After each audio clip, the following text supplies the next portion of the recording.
Hello, Rama Pupoda. Hope all are in good health, feeling great, wonderful, having a happy and peaceful life.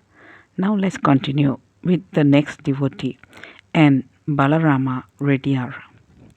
O Lord, O Guru, you are the reality who, remaining as my innermost self, ruled me during all my countless births. Glory to you, who put on this human form in order to redeem me through your Upadesa. I do not see how I can repay your grace in helping to liberate me. Glory, glory, and more glory to your sacred feet. These lines from Kaivalya Navanidham, quoted very often in talks with Ramana Maharishi, are a reflection of Bhagavan's teaching, which states that when a person has not recognized his self, then the self takes the human form of the Guru, who in turn leads that person on the path of self realization. And NBalaramaReddiar came to Ramana Ashramam in 1933. Unlike other people who came there in search of a guru, NBalaramaReddiar had already found a master in Sri Aurobindo of Pondicherry and was a resident of his ashram for 5 years.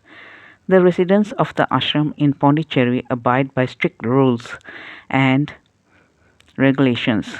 NBalaramaReddiar did not find this an inconvenience since he had been raised by devout parents and his father had been a particularly illustrious seeker.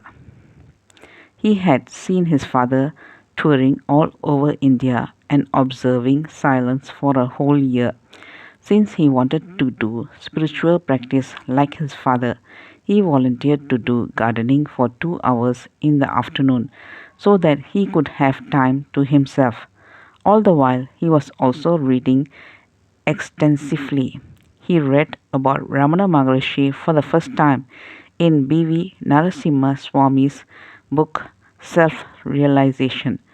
The Sanskrit scholar Kapali Shastri, also a resident of Sri Aurobindo Ashram, paid frequent visits to Ramana Maharishi. Kapali Shastri's accounts of Ramana both intrigued and fascinated NBalaramaReddiar. So, when Kapali Shastri urged NBalaramaReddiar to visit the great sage at least once, he made up his mind to go.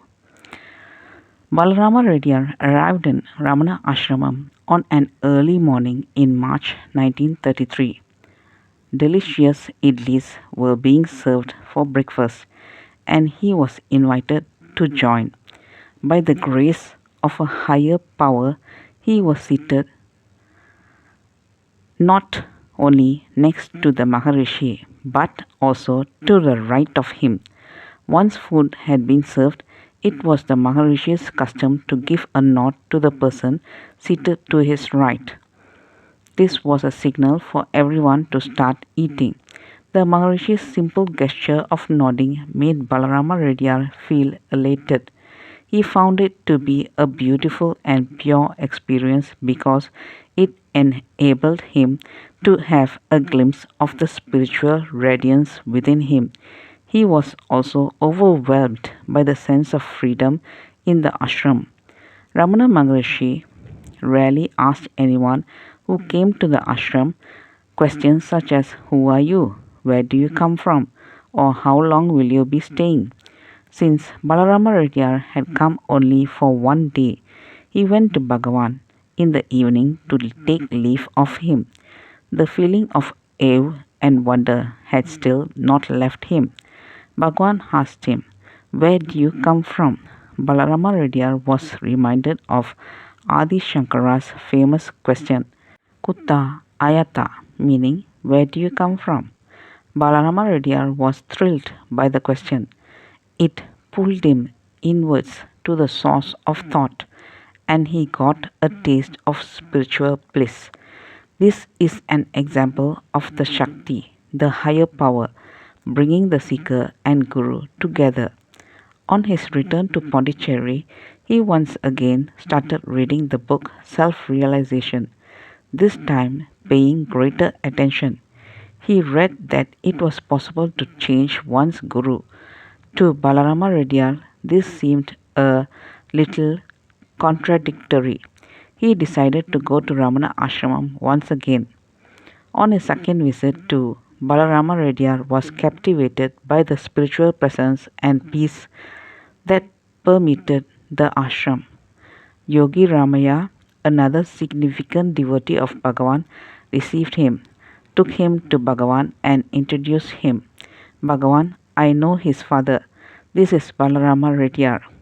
Bhagavan looked at Balarama Reddiar and this encouraged him to clear his doubt. He asked, can a person change his guru? Bhagavan responded with a beautiful reply. He said, yes, certainly. One can change his guru. What of that? The question, what of that, implied that Bhagavan had already changed the guru in Balarama Reddyar's case. Balarama Reddyar did not quite grasp what Bhagavan had said, yet he felt a sense of profound peace just sitting beside Bhagavan. Let's continue in the next chapter. Thank you. Bye bye. Rama Rama Pupodu.